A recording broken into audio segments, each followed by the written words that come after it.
Okay, I'm delighted to be here. Good afternoon. My talk is, as you've heard, the Structures of Hierarchicalism. Let me begin.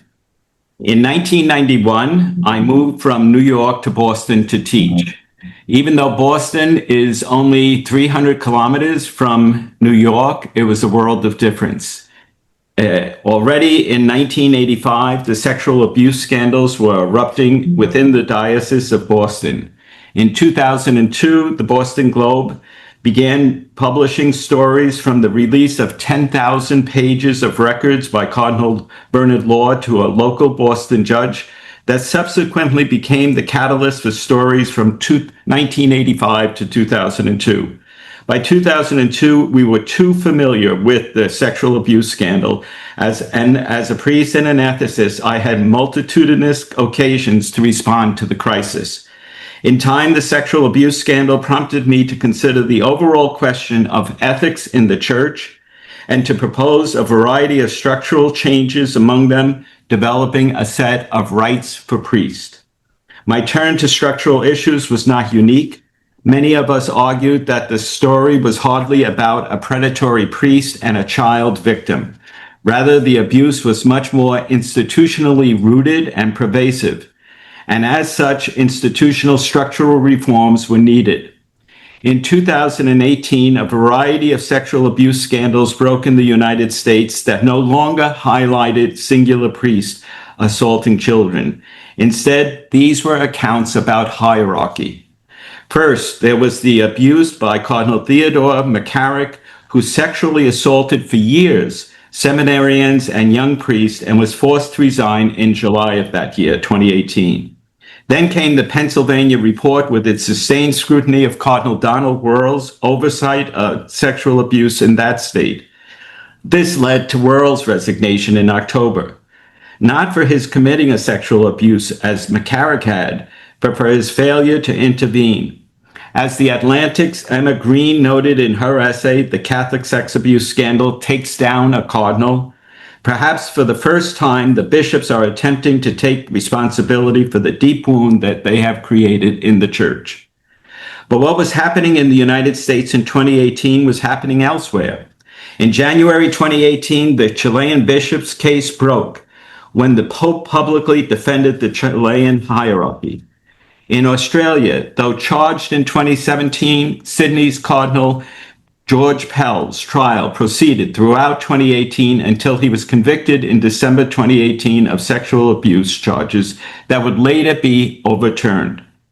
In Europe, Cardinal Philippe Barbarin from Lyon was charged in 2017 with failing to report on the sexually abusive activities of a priest, then convicted in 2019 and then overturned in an appeal in 2020. Still, his resignation was accepted by Pope Francis in that year. By the end of the year, the cases of two other European cardinals, Jean-Pierre Ricard and Keith O'Brien, appeared, and later others arrived. Early in that year, same year of 2018, Archbishop Charles Scicluna invited me to his native Malta to speak on the roots and resolutions of the abuse crisis. Coming from this archbishop, the invitation was daunting. In January 2015, he was designated to preside over all the sexual abuse cases submitted to the Congregation for the Doctrine of the Faith. In preparation for my visit to Malta, I worked on developing two issues: the inadequacy of the much overused concept of clericalism. If anything, I hope at the end of this talk, you start using the word hierarchicalism instead of clericalism.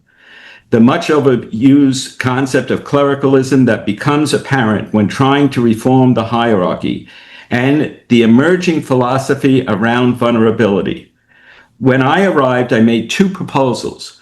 First, I argued that it would be a mistake to label the actions of the episcopacy as stemming from the ubiquitous clericalism, and identified instead the power culture of the episcopacy as hierarchicalism. Second, I turned to the philosophy of Judith Butler on vulnerability in order to develop what I think might become an attractive ecclesial culture to replace hierarchicalism. I now turn to these 2 points. First, hierarchicalism. I coined the term hierarchicalism when I found an essay by Mark Slater who commented, "Hierarchical culture is the gold carrot for those predisposed to its allurements." I labeled it hierarchicalism for just as clericalism is different from a vulnerable culture that promotes servant priests, similarly, hierarchicalism is different from a vulnerable one that promotes servant bishops. What most priests and bishops know well is that the formative pathways for future bishops is, generally speaking, considerably different from those for average priests. Early on, future bishops do most of their theology studies in Rome as opposed to the local or regional seminary. In Rome, they are examined in a variety of ways. In their national residential colleges, they are introduced to others in their generation, already being considered for episcopal leadership. It's a very different club than the local seminaries. Friendships are created among an elite and talented network of priests who are constantly being vetted by their own ordinaries and their metropolitans for whether or not they will advance in the hierarchy. There is a formation happening in Rome that is very different than what happens in the local seminary. Years ago, Peter Daly authored a witty essay entitled 4 Easy Steps to Become a Bishop. The steps were as follows. Apprentice yourself out to a bishop as his personal secretary. Get an advanced degree, preferably canon law. Get a Roman connection. This is essential. And finally, keep a sharp eye on the weather in Rome. Knowing which way the wind is blowing in Rome helps adjust your own sails. We have to look at how we place young men on different preparatory trajectories away from their own diocese and into Rome, where some men ambitious for episcopacies live. As Daly suggests, if one visits a national college in Rome, whether for the Americans, the Germans, the French, and so on, one will see a culture quite different from the local seminary. In light of these early formational influences on future bishops, any reform of the hierarchical culture needs to consider the distinctive training of those in Rome who are identified as candidates for the episcopacy. We need then to distinguish the two, not because clericalism is not problematic, it is, but because we have to better understand the specific problems of the culture more isolated, more protected than the clergy's, and certainly more complex, insidious, and driven than we know or acknowledge. Thus, we should not think that dismantling hierarchicalism will be like dismantling clericalism. Indeed, a key reason why clericalism still survives today is because the hierarchy has no interest in dismantling it. Rather, hierarchicalism supports the survival of clericalism, for the former is the father and promoter of the latter.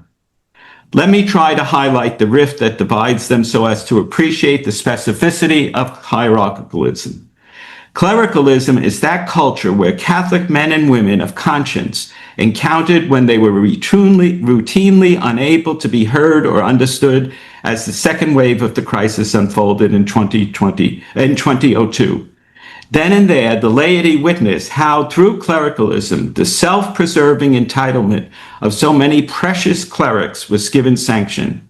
In 2002, in a brilliant essay for America magazine entitled Farewell to the Club on the Demise of Clerical Culture, Father Michael Pepesh named, described, and exposed the pervading but hidden culture among the clergy. Unfortunately, while the term was helpful as we began in 2002 to unearth the scandal, 20 years later it is not, though still it is routinely identified as the source of the sexual abuse in the church. I want to say the source of sexual abuse in the church is hierarchicalism. Consider priests who have been removed from the ministry for a charge. Any priest who knows another priest who has been accused or removed witnesses the minimal power that such a cleric has. A priest under accusation, whether true or not, has minimal forms of redress, recognition, or even protections. The priest is effectively at the mercy of the media and sometimes as well as his bishop or religious superiors. The power that the priest lacks is not usually absent for a bishop, whether one is talking about legal counsel, funds, or even modes of securing privacy when media are looking to report. The means that protect the hierarchy are far greater than those available to clerics. Indeed, it is that power in particular that differentiates them. In a response to the paper I delivered in Malta, Archbishop Scicluna helped me to understand that accountability keeps leaders vulnerable, but impunity, like any other expression of dominance, destroys vulnerability. From 1985 until 2018, we have seen bishops who have been bound by hierarchicalism rely on impunity to avoid any accountability. That impunity is at the root of the comfortable space called hierarchicalism. It must be, and I believe is, starting to be rooted out.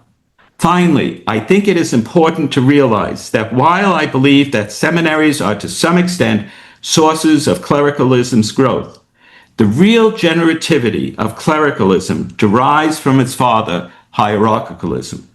Bishops shape their clergy more than seminaries do. Let me repeat that. Bishops shape their clergy more than seminaries do. We can design any seminary we want, but the seminarians take their marching orders from those hierarchs who give them.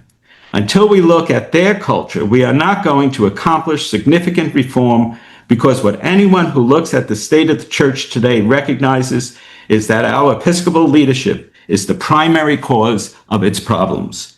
Moreover, when we begin to appreciate the vicious generativity of hierarchicalism in how it reproduces clericalism in seminaries, parishes, and dioceses, we ought to see how it corrupts the cultures of both deacons and women in ministry as they ascend in favor among the ranks of the hierarchy. As anyone who studies corruption knows, vicious cultures emanate from the head. My second point, vulnerability. Over the years, I have argued that contemporary writings on vulnerability might help us in supporting notions of servant priesthood and servant bishops, or for that matter, a servant church. Contemporary writers on vulnerability try to highlight vulnerability not as being in the state of need, but rather the foundational capability and openness that we have of responding to another's need. I have argued that we recognize that the word vulnerable does not mean being or having been wounded. It does not mean that one is wounded, but rather that one can be wounded, that one is capable of being wounded.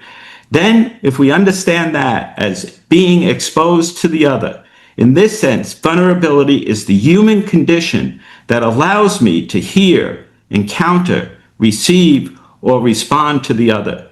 It's about openness. As such, I believe vulnerability can transform hierarchical culture.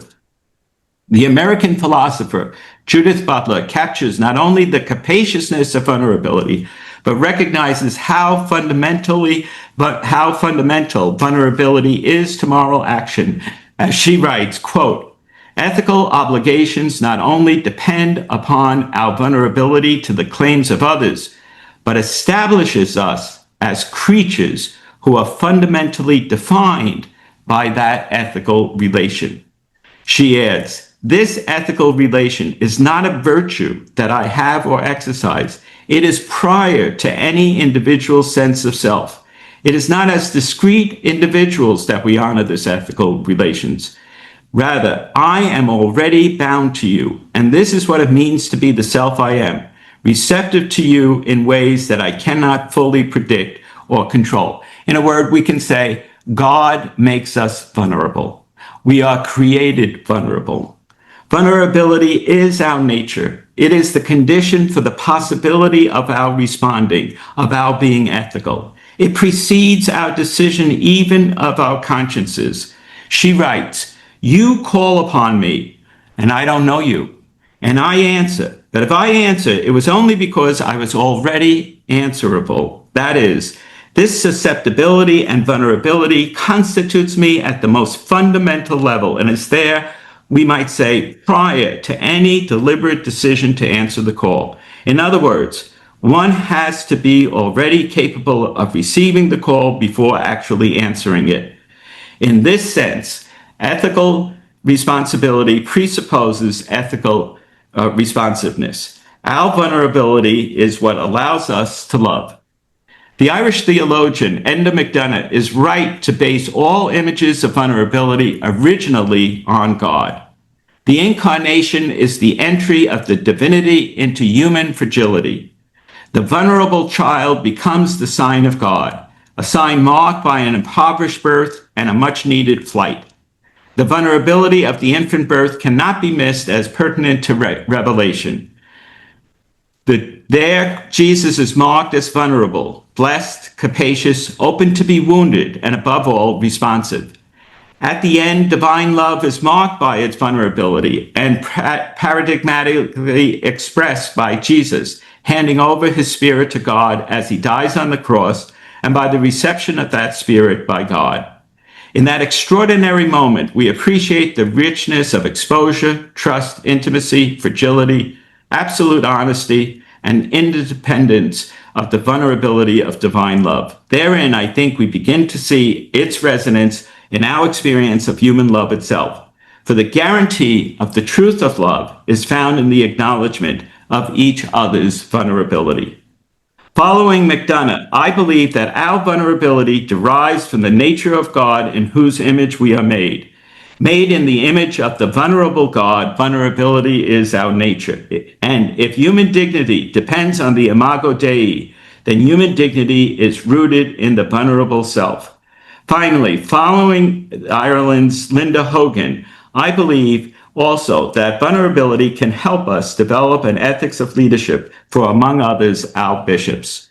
Like Emmanuel Levinas before her, Butler helps us to see vulnerability as the human condition that most allows us to hear the call to be human, responsive, and connective. While no more than meekness should vulnerability be reduced to precarity. Certainly, in being vulnerable, we have the capacity to encounter and respond to another whose vulnerability is precarious, as in the prodigal son parable. But while the beginning of the parable focuses on the younger brother's precarity, the center of that parable of the prodigal son emerges as we recognize that the vulnerable one, who is the father, recognizes his son in the distance, embraces him, reincorporates him, and works to restore all that was unstable, threatened, exposed, and jeopardized. The father is vulnerability in action, but the same father remains vulnerable to his older son, who does not really suffer from precarity, but from resentment. And let us not think that the father is surprised by the older son's resentment. Everyone thinks that the father is surprised when the older son starts his lament.